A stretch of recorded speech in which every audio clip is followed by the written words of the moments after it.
반갑습니다. 저만 혼자 반가운 것 같습니다. 여러분들 이름 있죠? 이름 없는 분도 아마 아무도 없는 걸로 파악이 됩니다. 내 이름이 가장 많이 불렸던 나의 전성기 시기는 언제일까요? 내 이름이 많이 불렸던 때는 언제입니까? 보통 되게 어린 시절이겠죠? 부모가 누구야 하고 늘 자녀 이름을 수없이 부르고, 교실에 선생님이 출석 부르고, 놀이터 가면 친구들끼리 서로 이름을 부릅니다. 이름이라는 건 존재를 불러내고, 그 존재를 불러내는 초인종 같은 거죠. 그리고 그 사람에 대한 삶의 이미지를 기억하게 새겨주고, 또 서로 관계를 만들어준 매우 우리 인생인 그림자처럼 평생을 따라다닌 나에겐 매우 중요한 가치입니다. 그런데 나이가 들어가면 어떻습니까? 나이가 들어가도 내 이름을 불러줍니까? 저는 제 이름을 불러주는 게, 원태야 이렇게 불러주는 게 언제인지 모르겠습니다. 누가 내 이름을 불러주는 일이 나이가 들어갈수록 점점 줄어드는 것 같습니다. 마지막으로 여러분들의 이름을 불러준 때는 언제였습니까? 누구입니까? 왜였습니까? 정확한 거는 아니겠지만 찾고 찾아서 한 이 통계 자료에 따르면 한 사람의 인생을 80으로 계산해서 한 인생의 이름이 불린 횟수가 몇 번일까? 몇 번일까요? 사람마다 편차가 다양하겠지만은 가장 적게는 8만 번 내 이름을 누군가 불러줍니다. 많게는 30만 번 우리가 살아가면 내 이름이 누군가에게 불려집니다. 하지만 내 삶의 시기에 따라서, 연령에 따라서 그 횟수는 많은 차이를 둡니다. 내 이름이 점점 잊혀져 가기도 합니다. 내 부모가 이 땅에 안 계시고 돌아가시게 되면 점점 내 이름을 기억하고 불러주는 횟수가 줄어들겠죠. 그럼에도 불구하고 하나님은 결코 여러분들의 이름을 잊지 않고 기억하신 줄로 믿습니다. 우리 옆 사람 보면서 이렇게 해봅시다. 장로님, 집사님 이거 말고요. 영수님 이렇게 하는 거예요. 아무개님, 하나님은 당신의 이름을 기억하십니다. 이렇게. 아무개님, 하나님은 당신의 이름을 우리 옆 사람 얼굴을 보고, 안 하면 불러내서 앞에서 시킬 거예요. 하나님은 당신의 이름을 기억하십니다.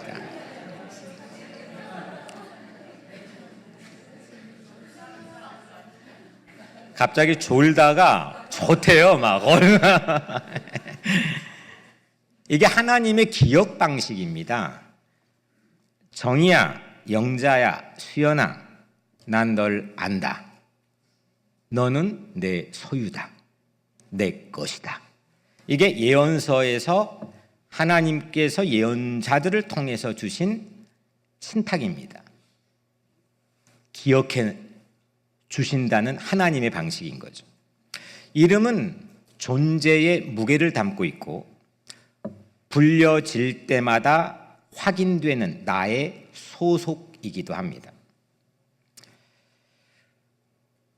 우리는 오늘 출애굽기를 함께 처음을 읽었습니다. 출애굽기의 책 원제는 출애굽기일까요? 2014년도 한참 전이죠. 서문 시리즈 처음 설교를 시작했을 때 말씀드린 것처럼 구약 성경의 원래 책 제목은 그 원문, 히브리어 원문의 첫 단어를 책 제목으로 삼는 경우가 대부분입니다. 그래서 창세기라는 책 제목은 아주 후대에 생겨난 거고, 원래 제목은 In the beginning, 태초에입니다.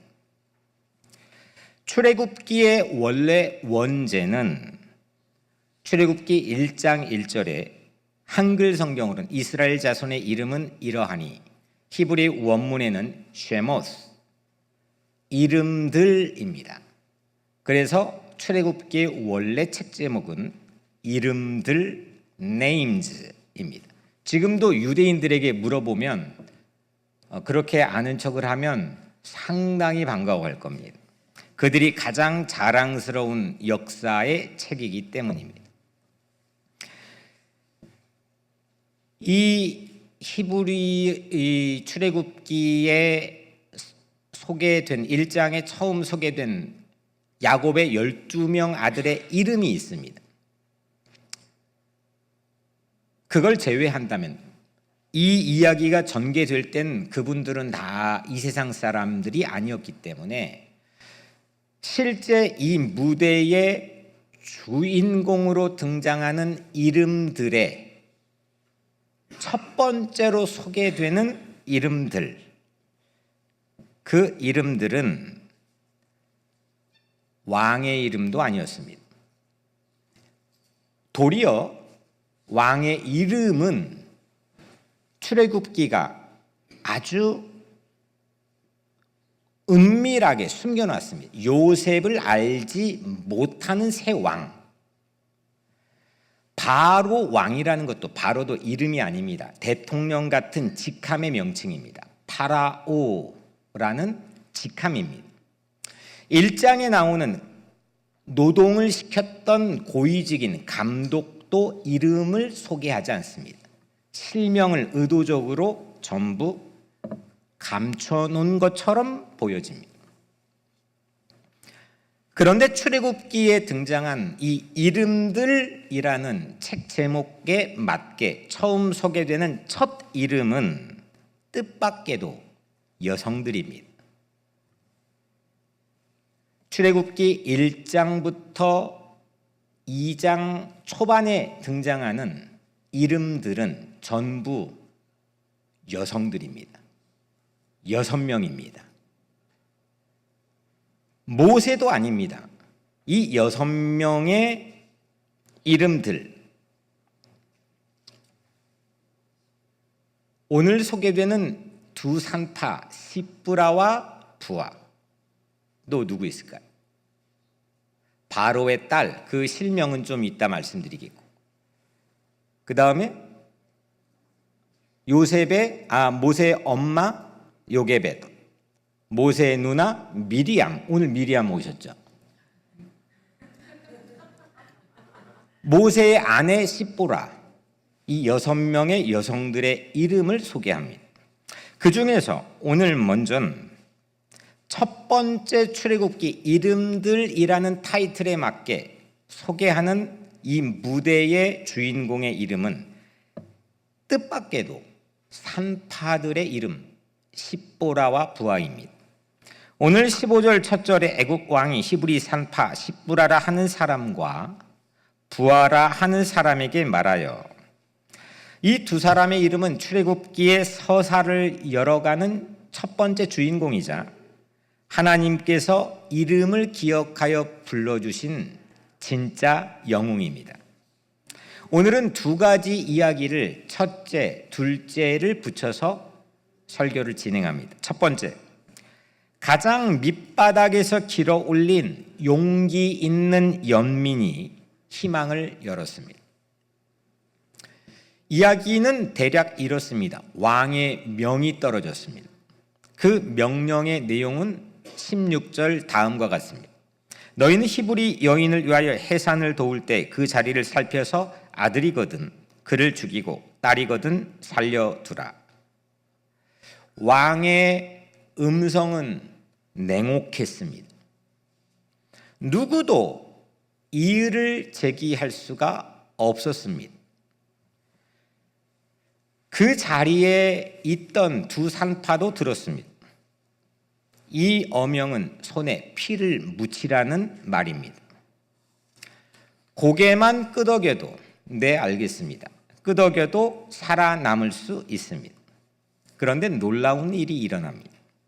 오늘 17절엔 그러나 산파들이 하나님을 두려워하여 애굽 왕의 명을 어기고, 애굽 왕의 명을 어기고 남자 아기들 살린지라 머뭇거림도 없이 변명도 없이 두산파는 단호하게 왕의 명령을 거부했습니다. 이유는 단 하나, 하나님을 두려워했기 때문입니다. 모세오경 최고 권위자, 제가 참 존경하는 4, 5년 전에 돌아가신 조나단 섹스라고 하는 이 유명한 학자는 이 장면을 이렇게 두고 말합니다. 이것은 인류 최초의 시민 불복종이다. 그것도 종교 신앙에 기반한.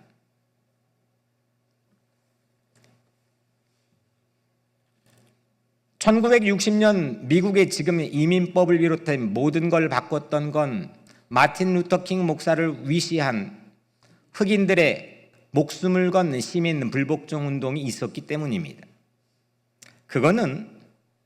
그런데 이 미국을 바꾸는 매우 중요한 도화선 역할을 했지만 그보다 또 훨씬 더 먼저 무려 3200년 전에 인류 최초의 시민 불복종을 했던 증인이 오늘 성경에 나와 있는 두산파입니다. 왕의 명을 어기고, 그것도 종교신앙에 기반한 하나님을 두려워해서 가장 절대 군주의 명을 어겼다라는 사실을 성경은 우리에게 증언합니다. 왕이 불렀습니다. 추궁했습니다. 두산파는 이렇게 답했습니다. 히브리 여인은 노예이지 않습니까? 그들은 하루 종일 일을 합니다. 노동으로 단련된 체력으로 건장하여 우리가 도착도 하기 전에 숨풍 나와버렸습니다. 저는 어릴 때 우리 외할머니가 했던 말이 아주 인상 깊습니다. 밭에서 콩밥 매다가 애 낳았다는 거예요. 믿을 수 있는 건지 없는 건지 모르겠지만 그만큼 정신적 노동보다 육체적으로 농부들은 늘 일을 했습니다. 그만큼 아이를 낳는데 익숙했다는 겁니다. 그러 비슷한 이치의 답을 두산파가 왕에게 했습니다. 그리고 이 이야기는 이렇게 마무리됩니다. 하나님이 그 두산파에게 집을 주셨다. 오늘 21절에 하나님을 두산파는 경외하였으므로 하나님이 그들의 집안을 흥왕하게 하신지라. 흥왕했다는 것은 형용사인데 사실 생략해도 무방한 겁니다. 집을 주셨다는 게 의미입니다. 두산파에게 집을 주셨습니다. 그날의 풍경을 다시 한번 스케치하여 상상해 본다면 왕의 깊숙한 어두운 방에서 전부 모여있는 산파들이 고개를 끄덕이는 그 이집트 산파들 틈에서 이 두 산파는 나지막한 하나님의 속삭임을 들었습니다. 하나님을 두려워했습니다. 왕의 명령이 분명히 백발백중 하나님의 속삭임보단 컸을 겁니다. 모든 이들에게 하나님의 속삭임은 묻혔을 겁니다. 오늘의 시대도 별반 다르지 않습니다. 우리 각자의 개인의 삶도 별반 다르지 않습니다. 세상에는 마이크를 굳이 대지 않아도 돈이나 권력이나 세상의 힘을 가지고 목소리를 크게 내는 거에 딸려가는 모양새입니다. 그때 그 방도 그랬을 겁니다. 하지만 하나님의 속삭임을 놓치지 않고 귀 기울여 들었던 그 두 산파의 떨림 그 하나가, 그 찰나의 그 두 산파의 떨림 하나가 그 막강한 제국의 균열을 처음으로 내기 시작했더라라는 게 출애굽기의 증언입니다. 이 이야기의 핵심입니다. 나중에 이 출애굽기의 전체 이야기의 전개는 노예였던 백성들은 하나님에 의해 해방되고 구출되었습니다. 반면에 이집트는 몰락의 길을 걷기 시작합니다. 그 엄청난 사건의 처음은 그 균열을 내고 틈을 낸 사람들은 바로 그 작은 떨림에 하나님의 속삭임에 귀를 기울여 들었던 두산파 십부라와 부하였다는 겁니다. 두 산파는 하나님의 법을 더 높이 두는 용기 있는 연민으로 어둠을 뚫었습니다. 그 찰나, 그 순간 저는 한 주간 동안 얼마나 많은 시간 그 순간에 매몰되어 묵상을 했는지 모릅니다. 그녀들 머릿속에는 무슨 생각이 그 찰나에 있었을까? 어떤 떨림과 망설임이 있었을까? 어떤 가정과 생각을 했었을까? 그리고 그들이 마침내 길어 올렸던 그 두 여성의 머릿속에 있었던 아이디어를 저는 제 머릿속에 복사하고 싶었습니다. 이거면 될 텐데. 그 아이디어로 모세가 나왔고 그 아이디어로 출애굽의 문을 여는 첫 파문이 시작되었습니다. 이것이 출애굽기의 증언입니다.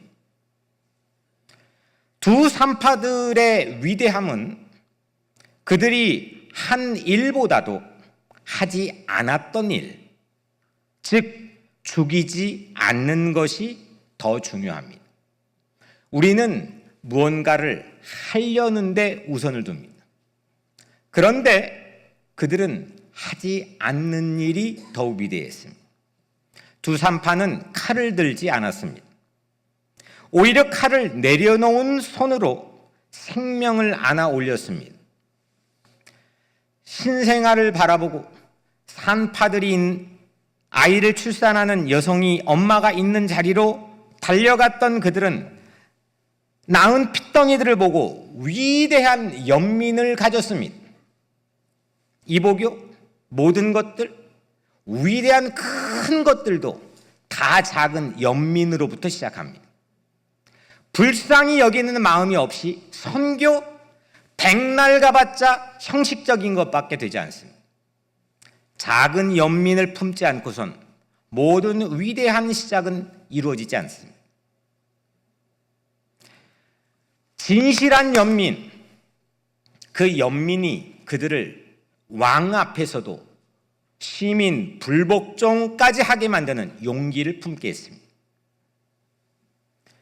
이 점에서 이 출애굽기 20장에 가서야 십계명의 율법이 만들어지는데 그것도 만들어지기 한참 전인 1장에서 이미 윤리의 기초를 세운 자들의 이름으로 하나님의 윤리를 세운 자들의 이름으로 출애굽기 맨 첫 장에 두 산파의 이름을 담아두었습니다.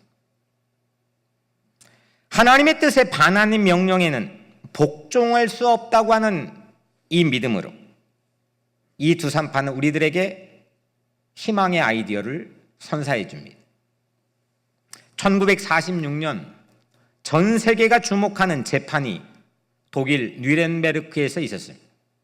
그 뉘렌베르크의 재판 현장에도 제가 우리 교회 청소년들을 데리고 방문한 적이 있었는데 그 1946년 그 재판 현장에 피구석에는 수십 명의 나치 전범들이 앉아 있었습니다. 판사는 추궁했습니다. 전 세계에 중계되었습니다. 그 전범들은 한결같이 동일한 변명을 했습니다. 난 단지 명령을 따랐을 뿐입니다. 하지만 그 재판의 판결에서 국제사회는 처음으로 선언을 합니다. 국가의 명령이라고 할지라도 그 국가의 명령이 부당하면 복종해서는 안 된다. 이 원칙은 훗날 국제법에 명문화되어서 뉘렌베르크 원칙 제4조로 제정이 됩니다. 미국도 한국도 전 세계도 깨어있는 나라라고 한다면 이 법에 영향을 받습니다. 부당한 명령이라면 복종했다 해서 책임이 사라지지 않는다는 것입니다. 미국 군대의 1인자는 합참의장입니다. 이 합참의장이었던 마크 밀러는 백인으로 지금까지도 많은 미국인들의 사랑과 존경을 받고 있습니다. 이 마크 밀러는 비교적 오늘 두 산파에 비견되는 최근의 좋은 예입니다. 2020년 흑인 조지 플로이드는 안타깝게도 사망하는 어려움을 당했습니다. 미국 전역에서 시위가 확산되었습니다. 그러자 트럼프 대통령은 당시 군을 동원하여 시위를 진압하라는 준계엄을 마크 밀러 합참의장에게 지시했습니다. 이에 합참의장 밀러는 대통령의 부당한 명령을 거절합니다. 그 후에도 의회 폭동에서도 수차례 그는 대통령의 명령을 받았지만 거절했습니다. 이 백인 합참의장 마크 밀러는 존경을 받으면서 퇴역했습니다. 지금까지도 그는 존경을 받고 있습니다.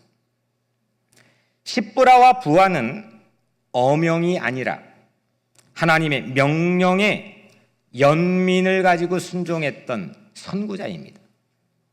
2달 전 저는 이보교 사역을 하면서 비슷한 질문 앞에 섰던 적이 있습니다. 트럼프 행정부가 서류 미비자를 돕는 이들에게도 위해를 가할 것이라 이런 소문만 있었던 올 초입니다. 선택은 두 갈래 길이 있었습니다. 하나는 최대한 몸을 낮추고 이 파고를 지나가는 겁니다. 했던 것도 조금 내려놓고 수위도 조금 내려놓고 그래야 함께하는 양심적 교회들과 이웃을 실제로 보호할 기회를 누락하지 않기 때문입니다. 또 다른 하나는 마틴 루터 킹 목사처럼 불의한 명령 앞에 아니오라고 말하면서 시민 불복종을 선택하는 것이었습니다. 3주 동안 3번에 걸쳐 모임을 했습니다. 그리고 저도 기도했습니다. 그리고 첫 번째 길을 선택했습니다. 최대한 이 파고 앞에 지나갈 수 있도록 또 함께하는 이들이 보호받고 우리가 실제 보호받을 수 있는 길을 닫지 않도록 우리는 첫 번째 선택을 했습니다. 지금 조금 솔직하자면 지금도 마음 한켠에선 두 번째 길이 꿈틀거립니다. 실제 소문만 있었던 일들이 최근에는 버젓이 사실로 기사화가 되고 있습니다. 지난주엔 서류 미비자들을 돕는 단체들과 개인들에게 협박성 이메일이 전해지고 또 실제 압박이 강화되고 그리고 미국을 떠나라 라고 하는 그런 협박이 전해졌다는 기사화가 되었습니다. 언젠간 누구라도 이런 작은 손을 모아야 할 때가 있습니다. 어떤 선택을 하는 게 중요한 게 아닙니다. 우리는 강도를 만난 그 사람 곁에 지나치지 않고 내 발길을 멈출 수 있는가? 연민을 잃지 않을 수 있는가? 그 연민이 내 삶에 의미를 줄 뿐만 아니라 용기를 제공할 수 있는가? 그게 인간됨의 가치입니다. 그것이 하나님의 길을 따르는 하나님의 자녀들의 모습이어야 합니다. 연민으로 흔들리지 않는 용기로 생명을 품고 진실을 지키는 길 위에 서야 할 때가 누구에게도 옵니다. 다만 지나칠 뿐입니다. 그러나 기억해야 합니다. 십부라와 부하의 이 불복종은 단지 반항이 객기가 아니었습니다. 그들의 아니오는 하나님 편에서는 하나님께 드리는 절대 복종이자 순종이었습니다. 시민 불복종이 하나님께도 불복종은 아닙니다. 우리는 내 기질대로 내가 가지고 있는 스타일대로 늘 반항 기질이 마치 이 말씀과 인물이 나를 합리화시켜준다고 착각할 수도 있습니다. 그러나 이거는 세상에 향해 불복종했던 건 하나님 향해 순종하는 거였습니다. 습관적인 반항과는 결이 다릅니다. 억울함이나 내 분에 휘둘리는 것이 아닙니다. 하나님의 뜻 앞에 무릎 꿇고 엎드려 있는 용기 있는 선택이옵니다. 아니오는 분노가 아니라 사랑과 연민의 발로에서 와야 됩니다. 진짜 연민은 약자를 향해 갔습니다. 오늘 본문도 그렇습니다. 진짜 용기는 강자 앞에서 가져야 됩니다. 세상은 거꾸로입니다. 강자 앞에서는 비굴하고 약자 앞에서는 폭압적입니다. 그러나 예수는 그렇지 않았습니다. 우리가 믿고 있는 예수는 한없이 약한 자들 앞에 무릎을 꿇고 그들의 발을 씻겼습니다. 불쌍히 여겼습니다. 그리고 강자들 앞에서 어떤 비굴함도 갖지 않았습니다. 용기 있었습니다. 자기를 변명하거나 자기를 내세우지도 않았습니다. 침묵하셨습니다. 그것이 십자가입니다. 그 자긍심과 자존감을 갖고 있는 게 예수를 믿는 사람들입니다. 두 산파는 용기 있는 연민으로 권력에 굴복하지 않았던 진짜 영웅이고, 오늘날 여전히 우리들에게 영감을 주고 있는 아이디어 뱅크입니다. 그들이 희망을 품었던 용기와 연민은 오늘 우리에게 주어진 하나님의 콜링입니다. 두 번째로, 이번엔 높은 권자에서, 두 산파는 가장 밑바닥에서 높은 권자에서 바로의 딸 이야기입니다. 바로의 딸에서 하나님의 딸이 되는 이야기입니다. 두 산파의 연민에 이어서 하나님은 또 한 사람을 준비하셨습니다. 전혀 또한 예상하지 못했던, 이번에는 제국의 심장부 한복판에서 우리는 또 하나의 놀라운 뜻밖의 연민을 만나게 됩니다. 바로 왕의 첫 번째 명령은 아이가 나면 그 현장에서 사내 아이를 죽여라는 겁니다. 두 번째 명령은 더 잔인하고 더 공개적이며 더 광범위하고 더 구체적이었습니다. 1장 22절에 두 번째 왕의 명령이 나옵니다. 바로가 그의 모든 백성에게 명령하여, 이번에는 산파가 아닙니다. 모든 백성입니다. 이르되 모든 히브리 남자 아이가 태어나거든 너희는 그를 나일강에 던지고, 공개적입니다. 구체적 방법이 제시되어 있습니다. 딸이거든 살려두라. 여자들은 좋겠습니다. 전에는 산파들에게 조용히 죽이라고 말했습니다. 애를 낳는데 길거리에 대놓고 애 낳는 거 보셨습니까? 은밀한 장소입니다. 사람들의 왕래가 없는 장소입니다. 그렇게 해야 될 만한 사유가 있었겠죠. 그런데 이제는 나일 강가에 공개적으로 던지라고 지시했습니다. 제국의 전체가 살인을 일상처럼 받아들이게 하려는 처참한 명령이었습니다. 물살이 조용히 흐르는 나일 강가, 그 죽음의 강가, 그 끔찍한 오열이 가득했던 억울함의 강가, 그 갈대 사이에 떠있는 작은 상자를 왕의 딸은 무심코 손을 뻗어서 끌어당겼겠죠. 덜컥 열어 그 열린 상자 안에는 아기가 울고 있었습니다. 2장 6절에 그가 열고 그 아이를 보니 아이가 우는지라. 그가 그를 불쌍히 여겨 이르되 이는 히브리 사람의 아기로다. 이 안엔 놀라운 이야기들이 다 들어가 있습니다. 우리가 무심코 읽었던 이 한 절의 말씀엔 놀라운 사상과 신앙과 체계와 모든 희망의 근거들이 다 들어가 있습니다. 상자 안에서는 얼마나 답답했겠습니까? 영문도 모르고 이 아이는 상자를 열자 손을 허공에 휘저었겠죠. 그리고 목매어 소리도 나지 않아 터지는 그 울음소리.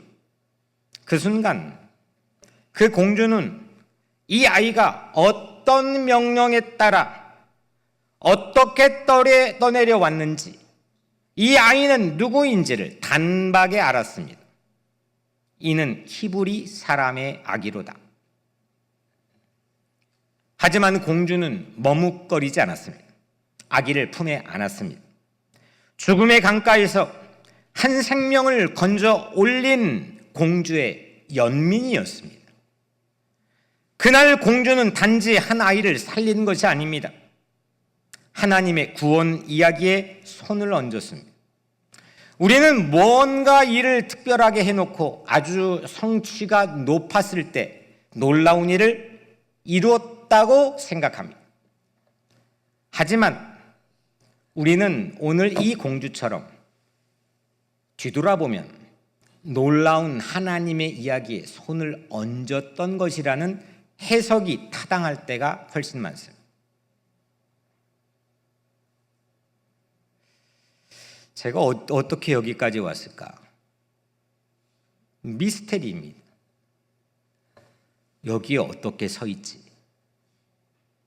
하지만 굽이굽이마다 인도하신 하나님의 손길은 그걸 헤쳐나와 넘겼다는 게 목적이 아니고 하나님의 이야기에 내 손을 얹게 했던 겁니다.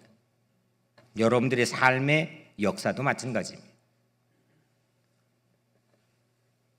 훗날 그 공주 이름은 오늘 본문에는 언급이 되어 있지 않지만 역대상 4장 18절엔 그의 아내는 유다의 딸로서 세라의 아들이며 비트야를 낳았으니 이는 바로의 딸이요. 이 비트야가 우리가 지금 하는 바로의 딸인지 아닌지는 누구도 알 길이 없습니다. 하지만 이 이야기를 전하고 있는 AD 5세기, 지금부터 1500년 전 고대 성경 해석 모음집인 미드라시 출애굽기 레바 1장 26절에는 이렇게 기록되어 있습니다. 거룩하신 분께서 비트야에게 말씀하셨다. 모세는 네 아들이 아니었지만 너는 그를 네 아들이라고 불렀다. 그러므로 나는 비트야 너를 내 딸이라고 부를 것이다.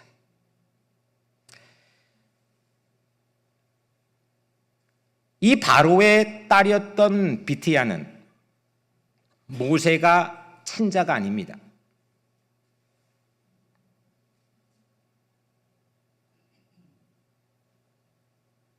그런데 입양했습니다. 아들이라고 불러줬습니다. 이게 오늘 마지막 절입니다. 그렇기 때문에 하나님은 너 비트야를 이젠 내 딸이라고 부를 것이다 라고 말했다는 겁니다. 물에서 건진 히브리 아기를 입양한 비트야는 바로의 딸에서 하나님의 딸이 되었습니다. 이것이 우리 신앙인들의 삶의 메커니즘과 동일합니다. 우리는 내 부모의 육신적인 자녀에서 하나님의 자녀로 거듭나는 순간이 없다면 신자로서의 의미를 갖지 못합니다. 바로의 딸 비트야는 제국의 명령이 아니라 하나님께서 속삭여 주시는 실제 세상의 현실에는 모든 세상의 힘에 묻혀버리는 그 나지막한 그 하나님의 속삭이시는 연민의 부름에 귀를 기울였습니다. 그 비트야는 그래서 권력의 명령을 넘어서 아기의 울음 앞에 멈춰섰고 왕의 딸이기 전에 그녀는 하나님의 딸이 되었습니다. 비트야는 아기를 아들로 입양하고 이집트식의 이름인 모세스라는 이름을 지어줍니다. 10절에 그가 그의 아들이 되니라. 이 작은 한 연민이 구원을 물에서 건졌습니다. 모세스란 이름 뜻은 물에서 건져냈다는 뜻입니다. 모세는 장차 이스라엘의 해방자가 됩니다. 구원을 물에서 건졌습니다. 무엇 때문에? 작은 연민 하나 때문에. 그리고 구원을 품에 안았습니다. 무엇 때문에? 작은 연민 하나 때문에. 우리는 나의 자존심이나 나의 시스템이나 나의 결이나 내 걸어왔던 기질 때문에 연민을 갖지 못할 때가 많습니다. 그래서 물에서 구원을 건져 올릴 기회에서도 놓칠 때가 많습니다. 히브리 아기인 줄까지도 알면서도 그녀는 주저하지 않았습니다. 계산하지 않았습니다. 그녀는 체제 너머를 보았습니다. 나일강을 넘어서 바로의 궁궐을 넘어서 하나님 나라의 숨결을 그녀는 들었습니다. 비트야의 팔에 안긴 건 단지 아기가 아니었습니다. 미래였습니다. 하나님은 용기 있는 연민 하나로 구원의 이야기를 시작하고 그녀의 품에 미래를 안겨주었습니다. 여러분들은 과거를 안고 있습니까? 아니면 미래를 품고 있습니까? 여러분들은 걱정과 두려움을 품고 있습니까? 아니면 희망을 품고 있습니까? 여러분들은 세상에 귀 기울이고 있습니까? 아니면 하나님의 그 나지막한 속삭임에 귀를 열고 있습니까? 비트야의 팔에 안겼던 모세는 한 민족의 미래가 되고 하나님의 약속이 되며 세상을 흔들어버릴 새벽이었습니다. 그래서 비트야를 하나님의 딸이라고 부르셨습니다. 우리도 이 어둠의 시대, 작은 울음에 귀 기울이는 하나님의 딸과 아들이 되시기를 주의 이름으로 축원합니다. 모세가 살았던 건 기적이 아닙니다.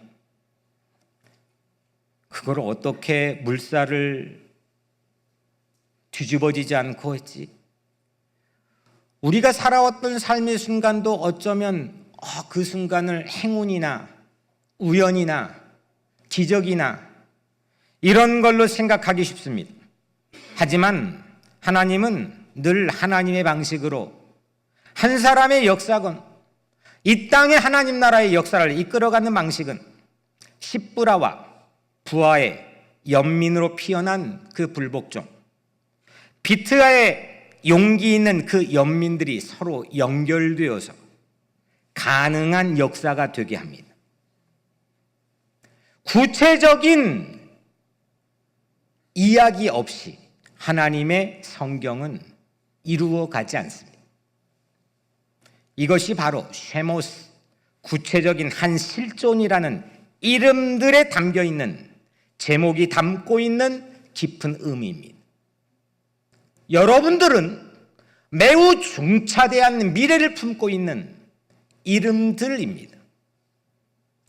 무리 속에 있다가 사라져버릴 기억되지 못할 세상의 이름들이 아닙니다. 강자가 짓밟고 약자여서 모멸당하는 그런 구차한 이름들이 아닙니다. 하나님의 딸이고 하나님의 아들들입니다. 여러분들의 서로 연결되는 연민과 용기가 이 땅에 모세를 세우고 이 땅에 새로운 파문을 열기 시작하고 이 땅에 하나님 나라의 새로운 꿈을 여는 역사가 저는 이루어질 거라고 생각합니다. 하나님은 세상에 잊힐 뻔한 이름들의 조용한 연민과 용기를 통해서 이렇게 구원의 이야기를 시작하셨습니다. 그렇다고 한다면 이 안에는 엄청난 아이디어가 담겨 있지 않겠습니까? 아이디어라고 하면 요즘 사람들은 사족을 못 씁니다. 책을 사보고 명사를 만나고 유튜브를 펼쳐보고 기록을 하고 학교를 다니고 학원을 다니고 배움을 갖습니다. 그런데 그런 세상의 것과 비견될 수 있겠습니까? 저도 책 좀 많이 보는 사람입니다. 하지만 그 어떤 세상의 책에서도 이 성경 안에 담겨 있는 하나님이 주신 아이디어를 따라올 재간이 없습니다. 희망을 여는 아이디어, 출애굽 후 새로운 파문을 여는 아이디어, 그 아이디어를 우리의 머리와 우리의 가슴에 복사합시다. 그게 들려 스쳐 지나갈 때 아무리 한 줄기 바람처럼 스쳐 지나가도 그걸 캐치하고 그걸 잡아 끌어낼 수 있는 복사된 카피본이 내 머리와 내 가슴에, 내 귀에 있기를 바랍니다. 그들의 연민은 개인의 감정이 아니라 하늘의 통로가 되었고, 그들의 용기는 구차한 현실을 단 한 번 이겨내는 담대함에 머물지 않고 하나님의 미래를 열어가는 꿈이자 믿음이었습니다. 그 연민이 위대한 용기였습니다. 그 속에 숨었던 따뜻한 하나님을 우리는 기억해야 됩니다. 우리 시대에도 십부라와 부하 그리고 비트야가 필요합니다. 지시된 불의 앞에서 아니요 라고 말할 수 있는 사람, 기꺼이 자기에게 주어진 십자가를 짊어질 수 있는 사람, 비트야처럼 연민으로 용기 내어 저항할 줄 아는 사람, 이 작은 용기를 가진 사람들이 하나님의 집을 짓게 됩니다. 용기 하나, 연민 하나가 억압을 멈추게 하고 연민을 연결하게 하며 구원을 열어가는 겁니다. 왜 용기 있는 연민이 희망의 아이디어입니까? 왜 용기 있는 연민이 시대의 비전입니까? 세상은 분노로 변하지 않습니다. 세상은 투쟁으로 바뀌지 않습니다. 세상은 전쟁으로 새 나라가 도래하지 않습니다. 억압을 억압으로, 분노를 분노로 맞선 곳에서는 새로운 생명이 태어나지 않습니다. 하나님은 바로 그 조용한 연민과 떨리는 용기 속에서 새로운 미래를 빚어갔습니다. 우리의 작은 아니요 하나, 작은 연민 하나가 세상에 심겨진 희망의 씨앗이 될 것입니다. 그 씨앗이 자라 하나님의 나라의 집을 건축할 것입니다. 사랑하는 여러분, 하나님이 오늘 여러분들의 이름을 부르십니다. 이름 없이 왔다가 사라지는 인생이 아니라 한 번뿐인 주어진 이 인생이, 이 이름이 하나님의 책에 새겨질 이름으로 살아가십시오. 작은 아니요 하나, 작은 연민 하나로 이 세상 한복판에 하나님의 새벽을 심는 삶을 살아가십시오. 우리 교회가 그런 집이 되기를 축원합니다. 우리 가슴이 용기 있는 연민으로 채워지기를 축복합니다. 용기 있는 연민으로 하나님의 집의 입주자가 여러분들 각자 자신이 되는 것, 그것이 천국을 향하여 살아가는, 이 땅의 영생을 바라보며 살아가는 하나님의 자녀들의 삶인 줄로 믿습니다. 기도하겠습니다.